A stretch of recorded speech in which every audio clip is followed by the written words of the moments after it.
식사 후에는 레위는 먼저 배던 자리가 아니라 익살꾸러기 로인, 그는 레윈더러 자기 곁에 와서 배자고 청한 것이었다. 와, 지난 가을에 갓 장가를 들고 이 여름에 처음으로 풀베기에 나선 젊은 농군과의 사이에 끼어들게 되었다. 로이는 몸을 꼿꼿이 펴고 구부정한 두 다리를 고르럽게 움직이면서 성큼성큼 앞장서서 걸어나갔다. 그러면서 겉으로 보기에는 발걸음에 맞추어 두 팔을 내젓는 거나 별반 다름없이 헐해 보이는 정확하고도 규칙적인 동작으로 마치 흥겨이 춤이라도 추는 듯 풀길이 풀이 한 길이나 자란 길찬 이랑을 살그럭살그럭 베어나가는 것이었다. 그것은 흡사 그가 풀을 베는 것이 아니라 예리한 낯이 저절로 싱그러운 풀을 쓸어엎으며 달려가는 듯하였다. 레윈의 뒤로는 젊은 미숫가가 따랐다. 싱싱한 풀줄기를 엮어서 머리를 질끈 동여맨 그의 애교 있는 젊은 얼굴은 노상 긴장된 빛을 띄우고 있었다. 그러면서도 누가 자기에게 눈길을 돌리기만 하면 매양 그는 생긋 웃어 보였다. 분명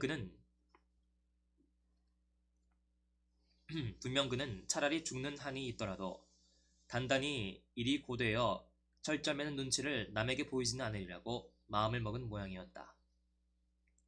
레위는 그들 사이에 끼어서 베어나갔다. 타는 듯이 무더운 한낮에도 풀베기는 그리 힘겨워 보이지는 않았다. 전신에 비오듯 타는 땀은 그에게 오히려 상쾌한 감을 주었으며 뒷등이나 머리나 또 팔굽까지 소매를 걷어붙인 두 팔을 내리지지는 햇볕은 그의 노동에 힘과 완강한 근기를 북돋아 주었다. 그리하여 자기가 지금 하는 일에 대하여 아무것도 생각하지 않고 의식하지 못하는 황홀한 순간이 갈수록 자주 찾아오게 되었다. 낫은 저 혼자 풀을 베어나갔다. 그것은 참말로 행복한 순간이었다. 한데 그보다도 한결 더 유쾌하게는 일항이 끝난 간기슭에 이르러서 노인이 물기 있는 무성한 풀을 한 움큼 쥐어뜯어 낫을 닦고는 맑은 시냇물에 낱날을 헹궈 씻은 후 양철 바가지에 물을 길어 레윈에게 대접한 그 순간이었다. 자, 제 크와스, 러시아 사람들이 좋아하는 청량음료의 일종를 한 잔 드십시오. 그래, 제법이죠. 로이는 눈을 꿈쩍해 보이며 말하였다. 사실 아닌 게 아니라 레위는 파란 풀잎이 떠돌고 녹슨 양철통에 매캐한 냄새가 풍기는 이 뜨뜨무레한 시냇물처럼 맛있는 음료를 손에 들고 매캐한 냄새가 풍기는 이 뜨뜻무레한 시냇물을 맛있는 음료를 이나 이때껏 마셔본 적이 없었다. 그리고 나서 인차 또 낫을 손에 들고 느릿느릿 걸음을 옮겨 되어나간 자리로 되돌아오는 행복한 시간이 닥쳐와 비오듯 흐르는 땀을 훔치고 가슴 뿌듯해지도록 담뿍 숨을 들이쉬고 기다랗게 줄을 지어 늘어선 풀베기꾼들을 두루 살펴볼 수가 있었으며 또 주위의 들판이나 숲풀 속에서 벌어지는 광경들을 바라볼 수가 있었다. 레위는 풀베는 시간이 경과함에 따라 제가 무슨 일을 하는지 스스로 인식하지 못하는 자기 망각의 순간이 갈수록 점점 더 잦아지는 것을 느끼었다. 이럴 때면 그는 이미 팔이 낫을 휘두르는 것이 아니라 마치도 낫 그 자체가 자각과 생명을 가진 물건처럼 움직이면서 마술에라도 걸린 듯 부지불식간에 정확하고도 훌륭하게 저절로 일이 되어가는 것이었다. 그것은 더없이 행복한 순간이었다. 다만 무의식 중에 진행되는 이런 동작을 중지하고 무엇을 생각해야 할 때, 조그마한 둔덕이나 싱아 포귀에 뒤섞인 풀을 베야 할 때만은 저기 힘들었다. 노인은 이런 일도 아주 헐하게 해치웠다. 작은 둔덕이 나타날라 치면 그는 동작을 바꾸어 경우에 따라 낫 안목이나 낫 끝으로 이리저리 짧게 후려치어서 베어넘기는 것이었다. 그러면서도 그는 항시 자기 앞에 나타나는 것들을 유심히 살피었다. 그래서는 이따금 산딸기를 따서 먹거나 레윈에게 대접도 하고 낫 끝으로 나뭇가지를 휘어제끼기도 하고 때로는 매출하게 둥지를 들여다보며 바로 낫날 밑에서 푸드득 암놈을 날려보기도 하고 그런가 하면 풀속에서 뱀을 잡아서는 포크로 찍듯이 낫으로 푹 찔러가지고 레윈에게 보여주고는 집어 던지기도 하는 것이었다. 레윈이나 그의 뒤를 따르는 젊은 농군에게는 도중에 이렇게 동작을 바꾸기가 여간 힘들지 않았다. 그들 두 사람은 그저 한 가지 긴장된 운동을 반복하는데 온 정신이 쏠리어 하던 동작을 바꾸거나 또 동시에 자기 눈앞에서 벌어지는 일들을 관찰하거나 할 경황이 없던 것이다. 레위는 시간 가는 것을 영 알지 못하였다. 만일 누가 그더러 몇 시간이나 풀을 베었는가고 묻는다면 그는 한 반 시간이나 되었을까 하고 대답하였을 것이다. 그러나 실상 때는 이미 점심시간이 다 되었었다. 끝난 일항을 되돌아오면서 노인은 무성한 풀밭과 행길로 볼락말락 사방에서 이리로 모여드는 계집애들과 사내애들을 레윈에게 손짓해 보였다. 자세히 살펴보니 애들은 저만큼 빵이 든 보자기와 헝겊 마개를 한 크와스 단지를 손에 들고 풀베기꾼들한테로 찾아오는 것이었다. 저것 보우다. 딱정벌레 새끼처럼 기어들어오는 걸. 노인은 애들을 가리켜 이렇게 말하고는 손을 이맛전에 가져다 대고 해를 올려다 보았다. 두 일항을 더 베고 나서 노인은 일손을 멈추었다. 자, 나리님, 점심을 하십시다. 그는 이렇게 잘라 말하였다. 그래, 풀베기꾼들은 강기슭까지 나갔다가 되돌아서서 풀뱅 일항들을 지나 까프단을 벗어놓은 자리로 되돌아왔다. 거기에는 점심을 가져온 아이들이 모여 앉아서 어른들을 기다리고 있었다. 농군들은 패를 지어 모여 앉았다. 멀찍이 있던 축들은 달구지 밑에 자리들을 잡고 가까이 있던 패들은 백양나무 위에 풀을 올려던지고 그 그늘 밑에 둘러앉았다. 레윈도 그들 패에 끼어 앉았다. 어쩐지 그들 곁을 떠나고 싶지 않았던 것이다. 주인 앞길에서 모두 쑥스러워하던 어색한 공기는 깡그리 사라져버린 지 오래였다. 농군들은 저마다 점심 먹을 차비를 하였다. 어떤 사람들은 세수를 하고 젊은 축들은 개울에서 미역을 감고 또 어떤 사람들은 쉴 자리를 마련해 놓고는 빵보자기를 풀고 크와스 단지에 마개를 열었다. 노인은 찻잔에다 빵을 부스러뜨려 넣고는 숟가락으로 뭉개어 거기에 양철통으로 물을 가득 부어 넣더니 다시 빵을 한 조각 베어서 소금을 뿌려 넣고는 동쪽을 향하여 기도를 올리기 시작하였다. 자, 그럼 나리님, 내 쭈리까 부스러뜨린 빵을 크와스나 소금물에 타서 만든 음식을 들어보시다. 찻잔 앞에 무릎을 꿇고 앉으면서 노인은 이렇게 권하였다. 그 쭈리까는 어찌나 맛이 좋았던지 레위는 집에 가서 점심 식사를 하려던 애초의 생각을 그만두고 말았다. 그는 노인과 같이 점심을 나누면서 노인네 집 살림살이에 대하여 커다란 관심을 가지고 여러 가지 이야기를 주고받았으며 또한 노인이 흥미를 가질 만한 자기 사업이나 기타 가정사정에 대한 말을 두루 들려주었다. 그는 자기 형보다도 이 노인이 곱절 더 자신에게 가까운 존재로 느껴졌으며 이 늙은 농군에 대하여 그처럼 정다운 친밀감을 느낄 수 있는데 무심중 미소가 새어나왔는 것이었다. 이윽고 노인이 다시금 자리에서 일어나 기도를 올리고 바로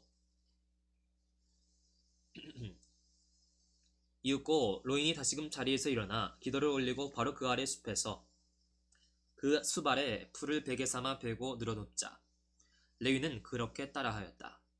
그러고는 파리떼와 딱정벌레가 직국에 달라붙으며 땀에 뜬 얼굴과 몸뚱이를 자꾸만 간지리는데도 그는 이내 잠에 들어버렸다.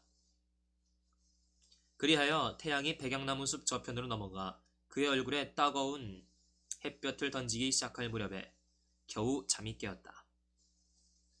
로이는 어느새 일어나 앉아서 젊은이들의 낯을 손질해주고 있었다. 레위는 사위를 휘 둘러보았다. 그런데 처음에는 자기가 지금 어디에 있는지 곧 알아보지를 못하였다. 그처럼 모든 것이 온통 변모하였다.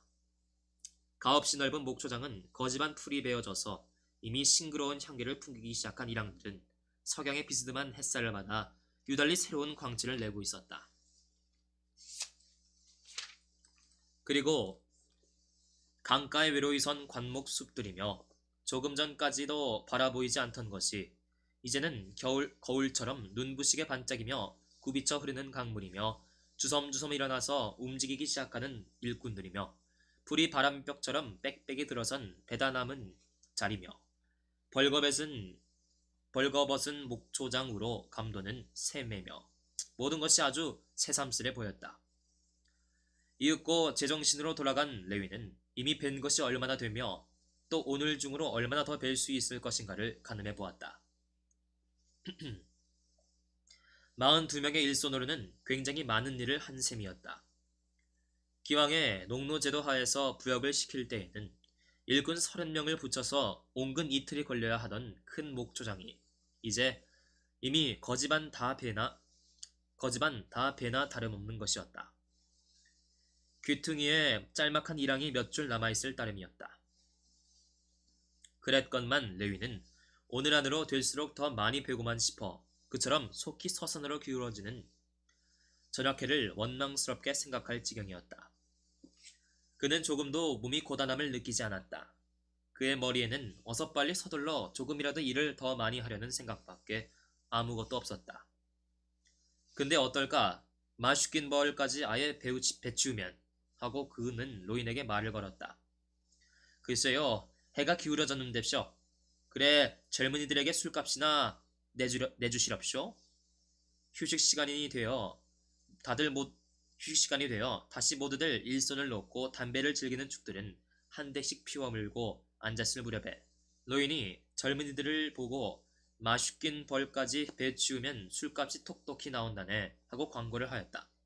그까진 못 뺄라고. 어서 나갑세 찌드. 빨랑빨랑 해치우자고. 빵은 두었다 밤이나 먹게나. 자 어서. 이렇게 떠들어대며 입에 넣은 빵을 미처 삼키지도 못한 채 일꾼들은 풀밭으로 들어섰다. 자 그럼 여보게들 내 뒤를 따르게 하며 찌드는 거의나 다른 박질로 앞장서 나갔다. 어서 나가게 나가. 너희는 찌드를 뒤따라 서서 쉬이 그를 따라잡으면서 이렇게 몰아세웠다. 발 뒤쪽 찍히겠네. 조심하라고. 젊은이나 늙은이 할 것 없이 모두 경쟁적으로 풀을 베었다.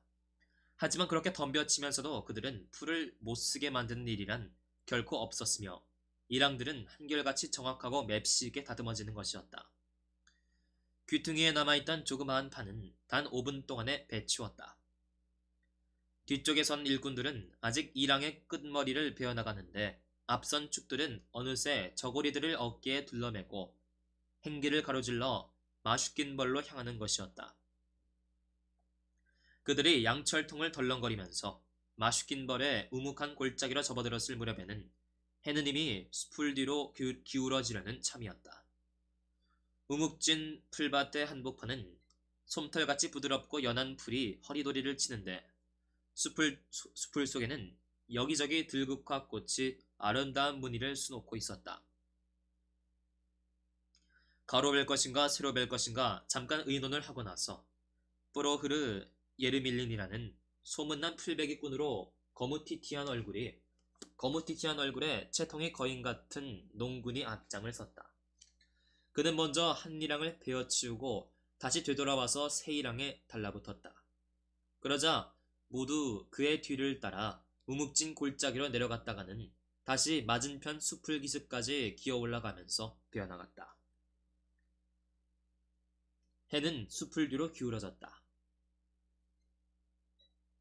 어느덧 이슬이 내리기 시작하여 일꾼들은 등성이 위에서는 아직 햇볕을 쬐었지만 훈훈한 김이 피어오르는 저지나 그 건너편 언덕에서는 이슬 머금은 시원한 그늘 속을 베어나가고 있었다. 이른 한창 신바람이 났다. 살그락살그락 경쾌한 소리와 함께 베어진 풀은 싱그러운 향기를 풍기며 수북이 이랑을 지어 땅에 누웠다. 짤막한 일왕들의 사면팔방으로 달라붙은 풀베기꾼들은 양철통을 덜렁거리고 낫과 낫을 부딪혀 쟁그렁 소리를 내는가 하면 쇠소리를 내며 숫돌로 낫을 갈고 흥이 나서 왁자지껄 떠들어대면서 서로 앞을 다투어 달려나갔다. 레위는 여전히 젊은 농군과 노인 사이에서 비어나갔다. 노인은 양피 저고리를 입고 있는데 전과 다름없이 흥겨이 익사를 부리며 자유자재로 몸을 움직이는 것이었다. 숲을 속에 들어서자 여기저기 싱싱한 풀 속에서 통통하니 탐스럽게 살이 오른 봇나무 버섯이 무수히 낱날에 찍히워서는 땅에 흩어지곤 하였다. 그런데 노인은 버섯이 눈에 띄기만 하면 매양 허리를 굽혀 그것을 주워가지고 허리춤에 간수하면서 놓친 애들한테 선물이 또 하나 생겼군 하고 중얼거리었다. 이슬에 젖은 부드러운 풀을 베어넘기기는 헐한 일이었지만 골짜기의 가파로운 언덕을 기어오르고 내리고 하는 것은 여간 힘든 일이 아니었다. 그렇건만 노인은 그런 것쯤 아주 식은 죽 먹기였다. 그는 여전히 기운차게 낫을 휘두르면서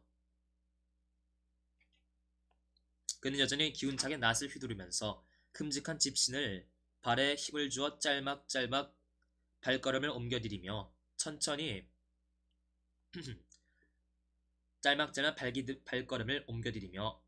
가파른 언덕으로 토파 올라갔다.